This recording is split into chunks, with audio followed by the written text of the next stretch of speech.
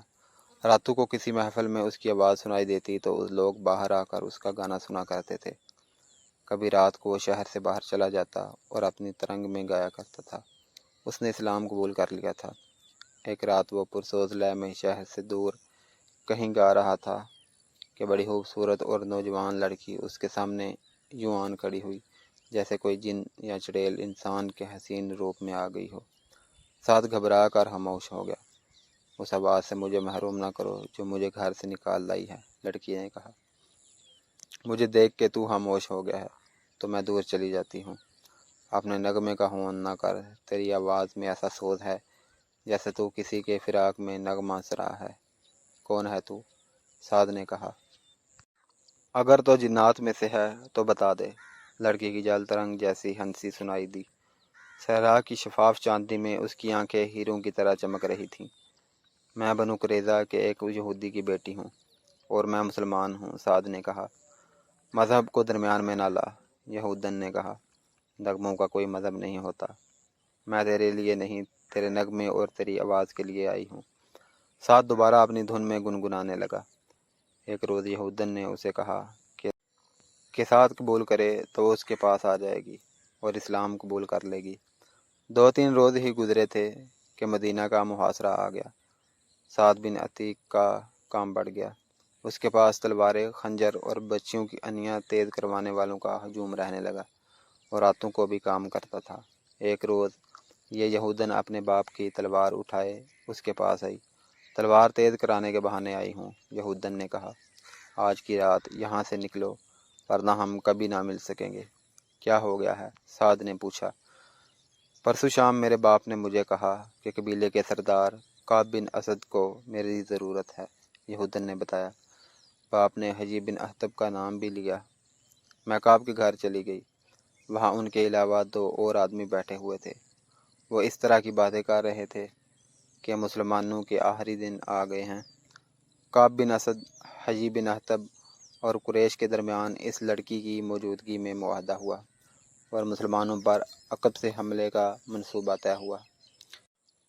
اس دن لڑکی کو رات کعب کے پاس گزارنی پڑی۔ صبح وہ اپنے گھر آئی۔ اسے مسلمانوں کے ساتھ کوئی دلچسپی نہ تھی۔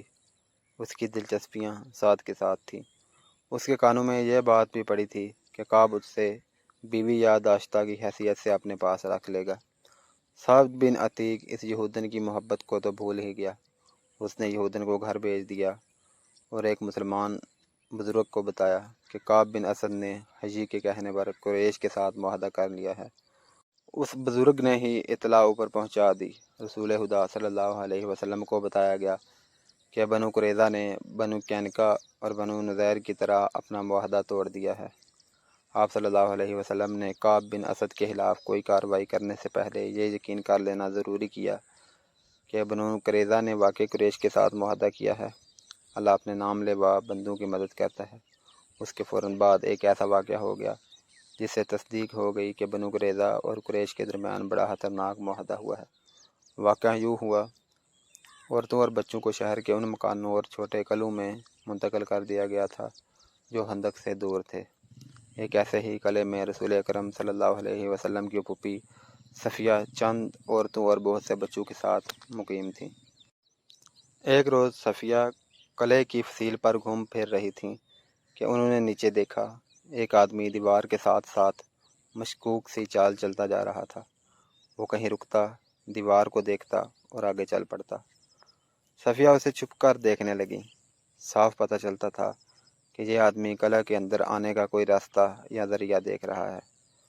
صفیہ کو اس وجہ سے بھی اس آدمی پر شک ہوا کہ شہر کے تمام آدمی خندق کے قریب مورچہ بند تھے یا جنگ کے کسی اور کام میں مصروف تھے۔ اگر یہ کوئی اپنا آدمی ہوتا اور کسی کام سے آیا ہوتا تو دروازے پر دستک دیتا۔ قلعے میں عورتوں اور بچوں کے ساتھ صرف ایک مرد تھا، اور وہ تھے عرب کے مشہور شاعر حسان بن ثابت۔ صفیہ نے حسان سے کہا کہ نیچے ایک آدمی مشکوک انداز سے دیوار کے ساتھ ساتھ جا رہا ہے، مجھے شک ہے کہ وہ یہودی ہے۔